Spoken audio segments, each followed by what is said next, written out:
नमस्कार मित्रांनो, लक्ष्मीच्या पावलांनी या मालिकेच्या येणाऱ्या काही भागांमध्ये आपल्याला जबरदस्त असा ट्विस्ट हा बघायला मिळणार आहे. मित्रांनो, मालिकेत सध्या आपल्याला बघायला मिळतंय की कशा प्रकारे नैनाने कलावरती चिखलफेक करून आता मात्र कलाचं जीवन ही कठीण केलेलं आहे. कलावरती आता नको ते आरोप सरोजने देखील लावलेले आहेत, रोहिणीने देखील लावलेले आहेत. कला मात्र स्वतःला निर्दोष सिद्ध करण्यासाठी आता सौरभचा पिछा करत आहे. परंतु मित्रांनो, आता कला आणि सौरभ यांना एकत्र येऊ न देण्यासाठी आता मात्र राहुलने सौरभला किडनॅप करून चांगल्याच धमक्या दिल्यात. परंतु आता कला नेमकं काय करणार आणि ज्याने ती स्वतःला निर्दोष सिद्ध करू शकणार, या सगळ्या गोष्टींची तुम्हाला देखील हुरूर लागली असेल तर मित्रांनो, आजच्या या व्हिडिओमध्ये आपण हे जाणून घेणार आहोत की कशा प्रकारे कला आता स्वतःला निर्दोष करण्यासाठी एक भयानक पुरावा, एक भयानक सत्य सर्वांसमोर घेऊन येणार आहे आणि ज्याने मात्र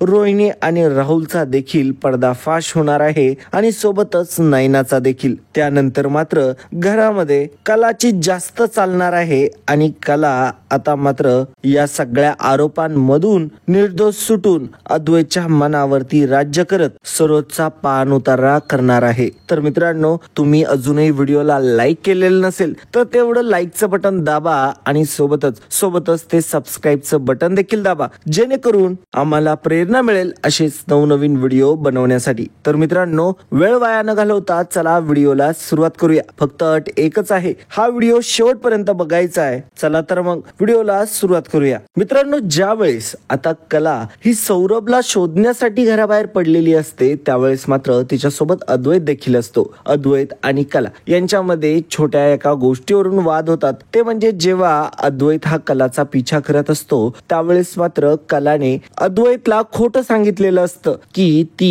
या डॉक्टर सौरभकडे कशासाठी आली होती ते. परंतु आता मात्र अद्वैत तिला विचारत असतो की नेमकी तू इथे कशासाठी आली होती. त्यावेळेस मात्र अद्वैतला ती म्हणत असते की अरे, नैना ताईचा आणि या डॉक्टरचाच संबंध आहे की या दोघांनी मिळूनच आपल्या सर्वांना गंडा घातला. त्यावेळेस मात्र अद्वैत म्हणत असतो, मग खरे तू मला याच्याबद्दल त्यावेळेस तर वेगळंच सांगितलं होतं, म्हणे स्वतःचा काहीतरी पर्सनल प्रॉब्लेम आहे म्हणून आली आहे गायनेकोलॉजिस्ट कडे. तेव्हा मात्र कला म्हणत असते की अरे अद्वैत, मी त्यावेळेस नैनावरती डाऊट होता म्हणूनच डॉक्टर सौरभ कडे आली होती. परंतु आता मात्र मला त्यावेळेस तिच्यावरला तो डाऊट असतो तो मात्र काही सिद्ध करता आला नव्हता. त्यामुळे मात्र काही गोष्टींच्या बाबतीत वेगळेच मत होण्याऐवजी मी विचार केला की माझ्यासाठीच मी इथे आले होते असं जर सांगितलं तर मात्र बरं राहील, कारण की अनावश्यक काही गैरसमज निर्माण नको व्हायला असं माझ्या मनात होतं, म्हणून मी तुला तशा प्रकारे सांगितलं. आता अद्वैतला कलाचं म्हणणं समजलेलं असतं.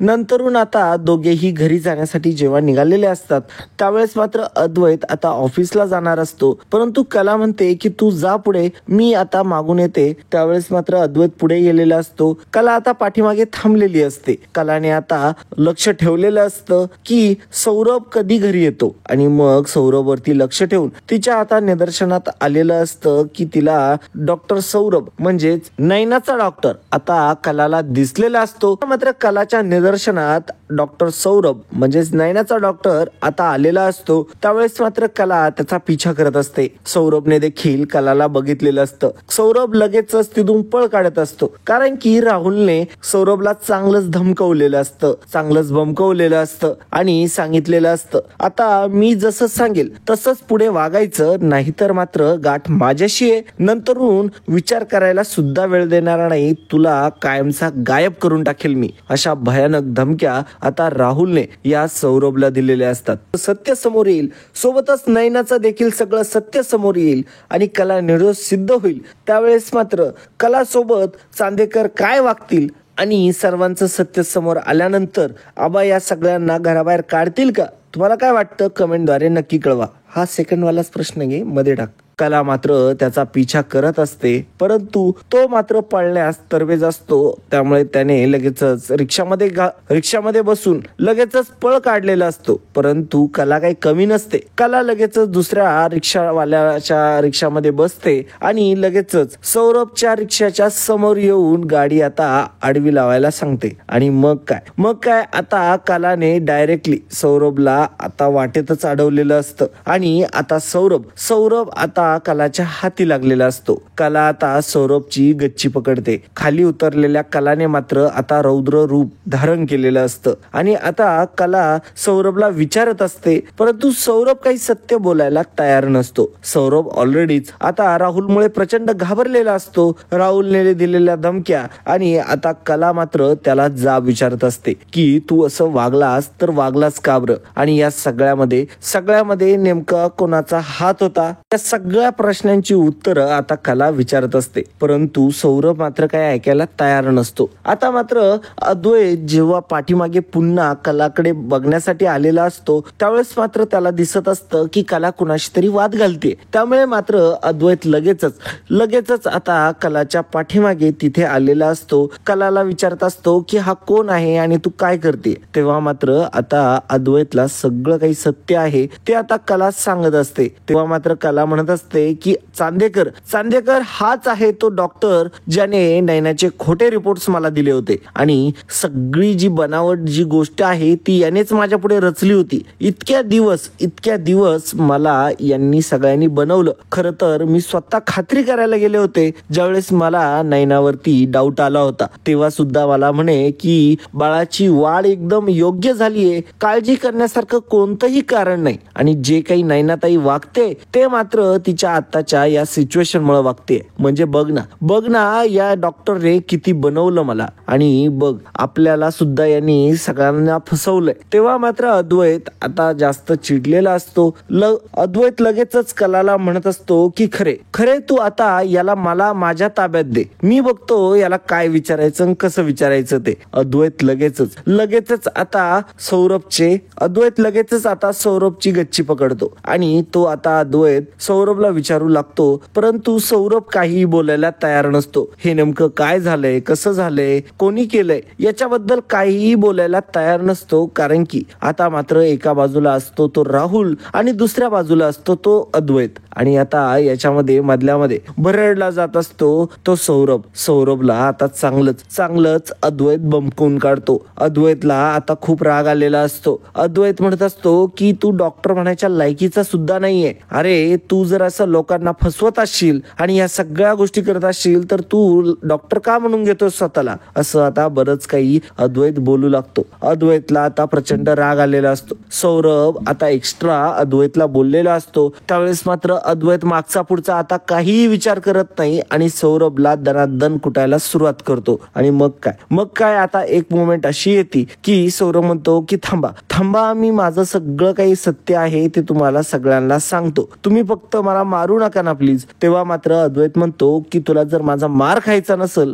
तर मात्र मला सगळं सत्य सांग, नाहीतर मी तुझी वाट लावील, असं आता अद्वैत म्हणत असतो. तेव्हा मात्र आता सौरभ घाबरलेला असतो. सौरभला एक गोष्ट चांगली माहिती असते की अद्वैत हा खूपच भयानक आहे आणि अद्वैतला जर राग आला तर मात्र अद्वैत काही सोडत नसतो. या गोष्टीची जाणीव मात्र आता सौरभला झालेली असते आणि लगेचच सौरभ सगळं सत्य सांगतो असं म्हणालेला असतो. त्यावेळेस मात्र कला म्हणत असते की तू थांब इथे नाही, तू आता तुझ्या घरात चल आणि मग आम्हाला सगळं सत्य सांग, असं आता कला म्हणते. तेव्हा मात्र अद्वैत म्हणतो की खरे दरवाजा उघड, याला आता घरातच कोंबतो मी आणि याचा चांगलाच भेद बघतो मी, असं जेव्हा आता अद्वैत म्हणालेला असतो तेव्हा मात्र कलाने लगेचच येऊन आता मात्र दरवाजा उघडलेला असतो. ते आता तिघेही आता घरात आलेले असतात. अद्वैत आता सौरभला मध्ये बसवतो. सौरभला आता तो विचारपूस करू लागतो. सांग सत्य काय आहे नेमकं, तुला कोणी करायला सांगितलं होतं हे सगळं आणि तू असे रिपोर्ट्स कुणाच्या सांगण्यावरून दिले, असं आता अद्वैत त्याला विचारू लागतो.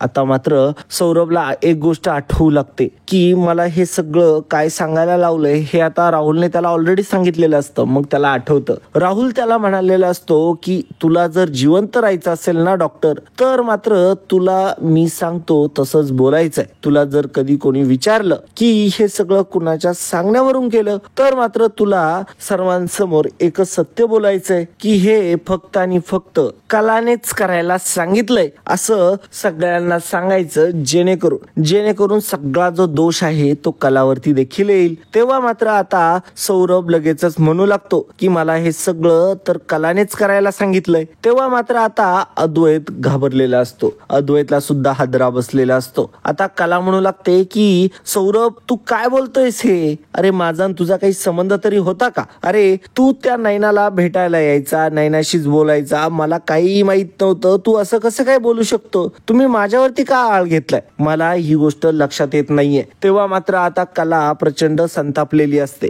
कला आता डायरेक्टली सौरभचा गळा पकडते आणि म्हणते की खरंच सांग, नाहीतर मी आता तुझा जीव घेईल. मला आता हे तू असं का बरं बोलतोय हे देखील सांग. तेव्हा मात्र सौरभ काही बोलत नसतो. अद्वैत म्हणतो की खरे तो असं नाही ऐकणार, मला आता माझ्या पद्धतीने त्याला विचारावं लागणार आहे. तेव्हा मात्र अद्वैत आता सौरभचं गालफड रंगवायला सुरुवात करतो. एका मागून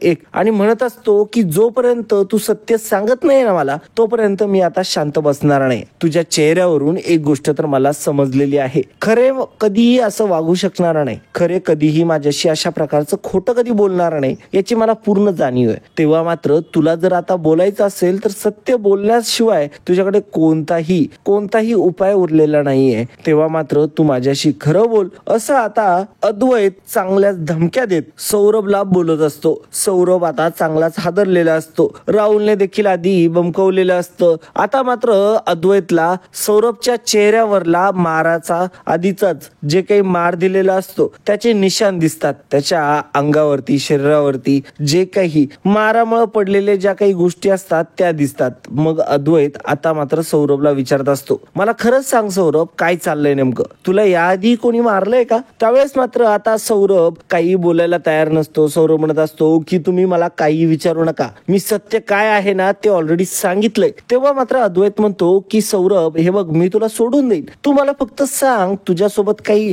दुसरा प्रकार घडतोय का? म्हणजे तू आधीही मार खाल्लाय असं प्रतीत होतं यातून, आणि तू कुठे गेला होता नेमका आणि का बरं गायब झाला होता? तू पळ का बरं काढतोय आणि कलाला बघितल्यानंतर तू धूम का ठोकत होता? यावरूनच सिद्ध होतंय की कलाने तुला काही सांगितलेलं नाहीये. बरं, कलाने जर तुला काही सांगितलं असतं तर स्वतः खरे इथं आले असते का? खरेने जर हे सगळं केलं असतं तर मला खरं सांग काय झालंय ते. हे बघ, सगळ्या गोष्टी माझ्या समोर येत आहे. सत्य समोर येण्यासाठी फारसा वेळ लागणार नाहीये, परंतु तू जर तुझा आत्ताचा चान्स जर गमवला तर मात्र तुझी काही मी खेर करणार नाही, एवढं लक्ष ठेव. असं आता अद्वैत जेव्हा सौरभला म्हणालेला असतो तेव्हा मात्र सौरभच्या डोक्यात प्रकाश पडतो की जर अद्वैतची मी जर चांगलं बोललो आणि सगळं काही सत्य त्याला जर सांगितलं तर मात्र राहुलचा गेम करायला अद्वैतही मागे पुढे बघणार नाही, असं आता सौरभला वाटू लागतं. मग आता सौरभ एका क्षणासाठी आता म्हणतो की ठीक आहे, मी माझं सगळं सत्य सांगायला तयार आहे, परंतु मला माझ्या जीवाची खूप जास्त काळजी आहे. माझा जीव अगदी धोक्यात जाईल आणि हे सत्य मी सर्वांसमोर कधीच बोलू शकणार नाही, कारण की मला माझ्या जीवनाच्या मरणाच्या धमक्या मला मिळाल्यात. मला राहुलने म्हणजेच तुमच्या भावाने ऑलरेडी पकडून मला सत्य काय आहे ते वेगळंच सांगायला सांगितलंय. असं आता जेव्हा आता सौरभ हे सगळं अद्वैतला सांगतो तेव्हा मात्र अद्वैतलाही विश्वास बसत नसतो. अद्वैत म्हणत असतो की अरे त्याच्या बायकोसोबत हे सगळं घडलंय आणि तो तुला सत्य बदलवायच्या का गोष्टी सांगेल, एक वेळ त्याने तुला जाब विचारला असेल. तेव्हा मात्र सौरभ म्हणत असतो की नाही, मला त्याने पकडलं, मला किडनॅप केलं, मला खूप बेदम मारहाण केली आणि मला असं सांगितलं की सत्य मी जे सांगतो ते जर सांगितलं नाही तर मात्र तुझे 400 तुकडे करून पक्ष्यांना घालेल, असं आता माझ्याशी बोलण्यात आलंय आणि मला खूपच भीती वाटते. माझं राहुल काय करील आणि काय नाही या गोष्टीचा विचार देखील मी करू शकत नाहीये. सौरभ आता चांगलाच पेचात पडलेला असतो. अद्वैतने आता सौरभला धारेवरती धरलेलं असतं आणि त्या धारेवरतीच आता मात्र सौरभ घाबरूनच सगळं सत्य सांगायला सुरुवात करतो आणि मग अद्वैतच्या थोड्या गोष्टी लक्षात यायला सुरुवात होते. तेव्हा मात्र अद्वैत म्हणत असतो, तुला काही होऊ देणार नाही, तुझ्या जीवाला काही धोका निर्माण होणार नाही, तू फक्त सत्य मला सांग, तुला राहुलही काही करणार नाही, तू अजिबात काळजी करू नको. अजून काही गोष्टी असतील तर त्या सगळ्या मला सांग. बरं, तू मला या दुसऱ्या सत्याबद्दल तर सांगितलं की खरेचं नाव घेण्यासाठी तुला कोणीतरी बळजबरी केलीये, आणि आता दुसरी गोष्ट मला एक सांग की हे सगळं जे प्लॅनिंग होतं ते नेमकं कुणाचं होतं मग, आणि मग या सगळ्या गोष्टी कशा घडल्या, काय झाल्या, सगळ्या सुरुवातीपासून सांग मला. तेव्हा मात्र आता सौरभ म्हणत असतो की अद्वैत, माझी याच्यामध्ये काहीही चूक नाहीये. खरं म्हणजे मी जेव्हा कलाला खरं म्हणजे माझं मागणं हे सगळ्यात पहिल्यांदा नैनासाठी होतं, परंतु त्यावेळेस मला नकार आला आणि त्यानंतर मात्र मी माझ्या आयुष्यामध्ये सुखी होतो. नंतरून नैना माझ्याकडे स्वतः आली आणि मला म्हणाली की मला एका संकटातून वाचव. प्रेग्नन्सी रिपोर्टची गरज आहे आणि ते फेक प्रेग्नन्सी रिपोर्ट जेव्हा मला हे चांदेकरांना दाखवता येईल तेव्हा मात्र मी तिथून सुरळीतपणे सुटून बाहेर येईल आणि मग मी तुझ्याशी लग्न करेल असं आमिष मला मात्र नैनाने दाखवलं होतं. मी काय करणार, मी साधा बोळा. मी मात्र नैनाच्या या प्लॅनमध्ये फसलो. खरं म्हणजे मला असं कधी वागायचंच नव्हतं. माझा मुळीच स्वभाव असा कधीच नव्हता, परंतु या नैनाने मला वारंवार फसवत आली ही आणि आता देखील पूर्णपणे मला फसवलंच आहे. सगळ्या गोष्टींमध्ये मीच गुंतलो गेलोय आणि ती मात्र तिकडे ऐटीत मात्र आता घरामध्ये बसलेली असेल. खरं म्हणजे हे सगळं त्या नैनाने केलंय. नैना दिसती तशी नाहीये, ती मात्र प्रचंड पाताळ यंत्री बाई आहे हे मात्र नक्की. तेव्हा मात्र कला म्हणत असते, मला सांग सौरभ की याच्यामध्ये नेमका हात कुणाचा आहे. तेव्हा मात्र सौरभ म्हणत असतो की यामध्ये फक्त आणि फक्त नैनाचाच हात आहे आणि नैनानेच हे सगळं माझ्याकडून करून घेतलंय. त्यावेळेस मला लग्नाचं आमिष दाखवलं, तुझ्यासोबत संसार करील असं मला सांगितलं. मला फक्त तू फेक रिपोर्ट्स दे असं म्हणताच वारंवार दिवसेंदिवस तिच्या डिमांड्स ह्या वाढायलाच लागल्या होत्या. मग नंतर मला हे असह्य व्हायला लागलं आणि मग काय मी गप्प बसू शकत नव्हतो. मला त्रास व्हायला लागला. माझं प्रेम, मी तिच्यासाठी थांबलो होतो लग्नाला, परंतु ती मात्र आता तिकडे सेटल झाली होती आणि तिने राहुलला आता चांगलंच गुंडाळून घेतलेलं होतं. आणि या सगळ्या गोष्टी जेव्हा मला समजल्या की माझीच याच्यात फसवणूक झाली आहे, तेव्हा मात्र मला राग आला. मग मी तिला ब्लॅकमेल करायला सुरुवात केली. मग हळूहळू त्याने सगळ्या गोष्टी आता ह्या अद्वैत आणि कलाला सांगितलेल्या असतात की कशा प्रकारे नैना घरामध्ये चोरी करायची. आता या सगळ्या गोष्टींचा खुलासा आता फक्त एक व्यक्ती करत असतो, तो म्हणजे सौरभ करत असतो. आता मात्र कलाने एक युक्ती केलेली असते, ती म्हणजे आता सौरभची सगळी जी शूटिंग आहे ती आता तिने करून घेतलेली असते. सौरभ जे काही बोलतोय पुन्हा बोलताना याच्यामध्ये पलटी मारू नये म्हणून तिने ऑलरेडी आता या गोष्टीची काळजी घेतलेली असते. परंतु आता मात्र या गोष्टीचा काही सुगाव नसतो सौरभला. आता मात्र अद्वैत म्हणत असतो की सौरभ ठीक आहे, मला आता या सगळ्या गोष्टी तुझ्या पटल्या. आता तुला या सगळ्या गोष्टी माझ्या आईसमोर आणि आबांसमोर सगळ्या सत्य सांगायचं आहे, नाहीतर मात्र तुझी खेर नाही असं आता सौरभला अद्वैत बोलत असतो. अद्वैत लगेचच सौरभला गाडीमध्ये बसवतो आणि लगेचच सौरभला घेऊन ते सगळेजण आता पुन्हा एकदा घरी आलेले असतात. आणि जेव्हा ते आता चांदेकर मॅन्शनमध्ये प्रवेश करतात त्यावेळेस मात्र आता सौरभ पूर्णपणे घाबरलेला असतो. सौरभ आता सर्वांसमोर आलेला असतो. सौरभला आता प्रश्न विचारण्यात येतात, परंतु सौरभ मात्र गप्प असतो, कारण की समोरून रोहिणी आणि राहुल चालत आलेले असतात. राहुल ज्या पद्धतीने आता सौरभकडे बघत असतो, सौरभ आता प्रचंड घाबरून गेलेला असतो. आणि मग काय आता कला आणि अद्वैत त्याला विचारतच असतात, परंतु तरी देखील तो काहीही बोलत नसतो. तेव्हा मात्र आता सरोज म्हणते की अरे तो कसं काय बोलेल, हे सगळ्या गोष्टींची मास्टर प्लॅन तर हीच मुलगी आहे ना.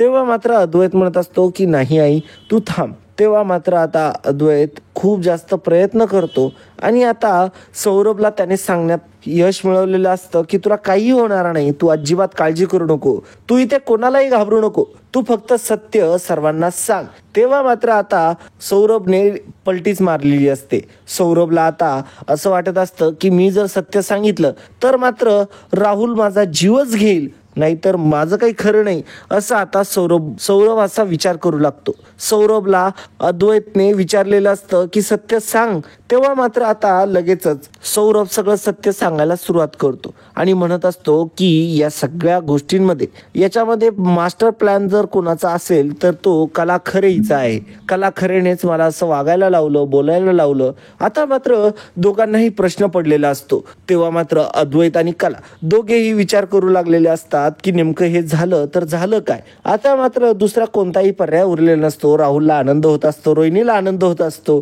सगळेजण खुश झालेले असतात. सरोज म्हणत असते की मला माहीतच होतं हे सगळं जर कोणी काही केलंय ना तर ते कलानेच केलं असणार आहे आणि याची मास्टर माइंड सुद्धा कलाच असणार आहे असं आता मात्र सरोजला वाटत असतं आणि सरोज प्रचंड खुश असते. कारण की आता मात्र कलाचं सत्य देखील पकडण्यात आलेलं असतं. दुसरीकडे रोहिणी सुद्धा खूप खुश असते. रोहिणीला प्रचंड राक्षसी आनंद होत असतो कारण की आता सौरभने तेच सांगितलेलं असतं जे तिने राहुलला सौरभकडून बोलून घ्यायला सांगितलेलं असतं. सौरभ तेच बोलत असतो जे आता राहुलने त्याला शिकवलेलं असतं. आता याच्यामध्ये जर फक्त फरक पडत असेल तर तो मात्र अद्वैतला पडलेला असतो. अद्वैतच्या सगळ्या गोष्टी लक्षात आलेल्या असतात. अद्वैत आता म्हणत असतो की नाही याच्यामध्ये आता फसवलं जातंय आणि आता मला गप्प बसून चालणार नाही. आता मात्र अद्वैतला काय करावं काय नाही काही कळत नसतं. पुरावा देखील नाहीये की त्याला हे सगळं राहुलने करायला सांगितलं होतं. तेव्हा मात्र कला म्हणत असते की तुम्ही अजिबात काळजी करू नका. तो जे काही बोललाय ना त्याचं सगळ्याच माझ्याकडे रेकॉर्डिंग आहे, फुटेज आहे. तेव्हा मात्र आता राहुल चांगलाच घाबरलेला असतो. रोहिणी सुद्धा चांगलीच घाबरलेली असते. राक्षसी आनंदाने हसणारे रोहिणी आणि राहुल हे मात्र आता गप्प बसलेले असतात. कारण की आता कलाने तीच रेकॉर्डिंग लावलेली असते, तीच व्हिडिओ दाखवलेली असते ज्याच्यामध्ये सौरभ सगळं काही सत्य सांगत असतो. सौरभने सगळ्या काही गोष्टी खऱ्या सांगितलेल्या असतात आणि या सगळ्या गोष्टी आता सरोजने देखील बघितलेल्या असतात आणि आबांनी देखील बघितलेल्या असतात. म्हणजे याचा अर्थ कला खरं बोलत होती हे सिद्ध झालेलं असतं. आता मात्र आबा म्हणत असतात बघितलं सरोज, याच्यामध्ये कोणत्याही प्रकारचा कलाचा हस्तक्षेप नाहीये. आता मात्र लगेचच अद्वैतने सौरभचा मोबाईल देखील काढून घेतलेला असतो, नयनाचा देखील मोबाईल घेतलेला असतो. सगळ्या काही गोष्टी आहेत त्या सगळ्या चेक करून बघितलेल्या असतात. आता मात्र कलाच्या मोबाईलमध्ये सुद्धा डिटेल चेक केल्या गेलेल्या असतात. परंतु आता याच्यामध्ये सगळ्यात जास्त जे कॉलिंग आहे ते मात्र फक्त आणि फक्त हे नयनाला झालेलं असतं. नयनाची चॅट देखील वाचण्यात येते. त्या ज्या काही गोष्टी असतात पाठीमागच्या त्या सगळ्या आता समोर आलेल्या असतात. नयनाचं सगळं सत्य, सगळ्या गोष्टी आता मात्र समोर आलेल्या असतात. त्यामुळे मात्र आता सरोजला देखील काय बोलावं काही कळत नसतं कारण की कला निर्दोष सुटलेली असते आणि अद्वैतने मात्र आता कलाची इज्जत वाचवलेली असते. कलाचे जे काही डाग असतात, कलावरती जे काही आरोप केलेले असतात ते सगळे पुसून काढण्याचं काम खरं म्हणजे आता हे अद्वैतने केलेलं असतं. आता मात्र सौरभचं पलटी मारणं देखील त्याच्या कामी आलेलं नसतं कारण की कलाने त्यावेळेसच सगळ्या गोष्टीचं व्हिडिओ फुटेज करून घेतलेलं असतं आणि आता मात्र सगळं काही सत्य हे सर्वांसमोर आलेलं असतं. आणि आता जी काही सगळ्यात भीती असते ती राहुलला वाटत असते. आणि मग काय आता अद्वैतने नेमका आता जो काही पार्ट असतो राहुलचा तो काढून टाकलेला असतो, तो व्हिडिओमध्ये ऐकवलेला नसतो आणि आता राहुलला भीती वाटू लागते की याच्यामध्ये माझं नाव घेतलं नाहीये म्हणजे मी सेफ आहे का नाही, आणि जर माझं नाव घेतलं असतं तर मात्र दादा गप्प बसला नसता. म्हणजे आता राहुलला भीती वाटू लागते की याच्यामध्ये माझा हात होता हे सत्य आता अद्वैतला समजू नये, नाहीतर अद्वैत मात्र मला कोणत्याही आता कंपनीमध्ये कामाला ठेवणार नाही आणि माझी हकालपट्टी करेल असं आता त्याला भीती वाटू लागते. तेव्हा मात्र आता अद्वैत आता या गोष्टीला मध्ये घेऊन येत नाही. परंतु आता आबा एक प्रश्न विचारत असतात की सौरभ तू खोटं बोलला आधी, ते का बरं बोलला? तेव्हा मात्र आता अद्वैतला काय बोलावं ते कळत नसतं कारण की ते सत्य आबांनी जाणून जर घेतलं तर मात्र ते राहुलला घराबाहेर काढतील असं आता त्याला भीती वाटू लागते. म्हणून तो म्हणत असतो की आबा काही नाही हो, तुम्ही नका काळजी करू, सगळं काही व्यवस्थित केलंय. असं म्हटल्यानंतर आबा देखील आता शांत झालेले असतात. आबा म्हणत असतात की जाऊ द्या, मी म्हणत होतो ना कला निर्दोष आहे. कलावरती आरोप लावण्याआधी आपण एकदा त्याची शहानिशा करणं गरजेचं होतं. असं आता सगळं सत्य समोर येणारच असतं कारण की आता मात्र अद्वैत देखील काही शांत बसत नाही आणि अद्वैत आता सगळ्यांसमोर सांगू लागतो. आधी त्याच्या मनात विचार असतो परंतु राहुलचं वागणं बघून त्याला देखील राग आलेला असतो आणि आता अद्वैतने आणि सौरभने दोघांनी मिळून सगळं सत्य सांगितलेलं असतं. कशा प्रकारे राहुलने सौरभला धमकवलंय, सौरभला टेन्शन आल्यामुळे सौरभला काही राहवलं गेलेलं नसतं आणि त्याने सत्य सगळ्यांना सांगितलेलं असतं की मला धमकवण्यात येतंय, माझा जीव धोक्यात आहे आबा, माझा जीव वाचवा, माझी काही चूक नाही, मी सगळं जे काही केलंय ते फक्त कोणातरी सांगण्यावरून मला जेवढं सांगितलं तेवढंच केलेलं आहे. तेव्हा मात्र आबा म्हणत असतात तुला घाबरायची काही गरज नाहीये, तू माझ्या समोर बोल, तुला कोणीही हात लावणार नाही. तेव्हा मात्र आता लगेचच सौरभने सगळं सत्य सांगितलेलं असतं की राहुलने मला धमक्या दिल्यात, त्याने जसं सांगितलंय तसंच जर बोललो तरच मात्र तो मला जिवंत ठेवील, नाहीतर माझा मृत्यू करेल, तो मारून टाकेल मला, असं तो मला बोललाय. माझा जीव घेण्यासाठी त्याने गुंड देखील पाठवले होते, परंतु मी कसा बसा तरी वाचलोय, सुटलोय. आता मात्र माझं काही खरं नाहीये आबा. तेव्हा मात्र आबा म्हणत असतात तू अजिबात काळजी करू नको, तुझ्या केसाला सुद्धा धक्का लागू देणार नाही, तू अजिबात टेन्शन घेऊ नको. आणि आबा आता म्हणत असतात की ठीक आहे, जे झालंय ते झालंय, परंतु राहुल जर आता सौरभला एवढी जरी खरंच आली आणि हे जर मला सत्य समजलं तर मात्र मी तुझी खेर करणार नाही, एवढं लक्षात ठेव. आता मात्र सौरभला तिथून जाण्यास सांगितलेलं असतं. आबा मात्र आता प्रचंड टेन्शनमध्ये आलेले असतात. आबा आता मात्र प्रचंड रागवलेले असतात. म्हणजे हा सगळा सापळा रचला गेला होता, हे सगळं खोटं होतं आणि याच्यामध्ये कलाला अडकवण्यासाठी या सगळ्या गोष्टीचा वापर केला गेला आहे. या गोष्टीचा आता जास्त राग आबांना आलेला असतो. आबा आता प्रचंड रागवलेले असल्या कारणामुळे आबा आता रोहिणी आणि राहुलला डायरेक्टली धमक्या देऊ लागतात आणि म्हणत असतात की एक लक्षात ठेवा, तुमच्यामुळे कलावरती खोटे आरोप झाले आणि तुम्हीच याचे मास्टर माइंड होतात. म्हणजे किती ना, घरात राहून सुद्धा आता मात्र या सगळ्या गोष्टी तुम्ही अशा करताय, याचा अर्थ तुम्ही या घरात राहण्याच्या लायकच नाही आहात. तुम्ही पहिल्यांदा हे घर सोडून चालते व्हा, असं आता आबांनी बोललेलं असतं. आता मात्र रोहिणी म्हणत असते की डॅडा तुम्ही काय बोलताय हे. तेव्हा मात्र आबा म्हणतात की खरंच बोलतोय मी ते, कारण की तुम्हाला खरंच कुकर्म केल्याशिवाय होत नाही, हेच मला यावरून सिद्ध झालं. माझी कला मात्र याच्यामध्ये प्रामाणिक निघाली. तेव्हा आता कलाचा जयघोष ऐकून ऑलरेडी आता रोहिणीला राग येत असतो, परंतु आता आबांनी सरळ त्यांना घराच्या बाहेरच जाण्यासाठी सांगितलेलं असतं आणि आता या गोष्टीचं आता टेन्शन देखील आलेलं असतं. रोहिणी आणि राहुल आता खाली मान घालतात आणि आता तिथून लगेचच रूमकडे पसार होतात आणि रूममध्ये येऊन आता मात्र राहुलला रोहिणी प्रचंड बोलते आणि प्रचंड तिने आता राहुलची खरडपट्टी काढलेली असते की तुला करताना अक्कल नव्हती का, ह्या सगळ्या गोष्टी करताना तू पुन्हा माती खाल्लीस आणि तू खाल्लेल्या मातीमुळे माझी सुद्धा इज्जत गेली, माझा सुद्धा प्लॅनचा आबाट्या बोळ झाला, इतकं सगळं काही केलं होतं, ते सगळं क्षणात तू घालवलंस, असं आता त्या दोघांमध्येच वाद होतात. आणि आता मात्र आबांनी त्या दोघांची घरामधून हक्कलपट्टी केलेली असते. आता सरोज मध्ये येत असते तर मात्र आता अद्वैत सरोजवरती ओरडतो. अद्वैतने आता सरोजला चांगला जाब विचारलेला असतो. अद्वैतने सरोजची देखील खरडपट्टी काढलेली असते आणि म्हणालेला असतो तो की आता तू कुणाची बाजू घेते आणि हे सगळं का करतेस तू, आई तूच या सगळ्या गोष्टींमध्ये या भेदभाव करत असते आणि सत्य जाणून घेण्याची तुझीच पात्रता नाही, असं बोलत आता अद्वैतने देखील सरोजची चांगलीच खरडपट्टी काढलेली असते.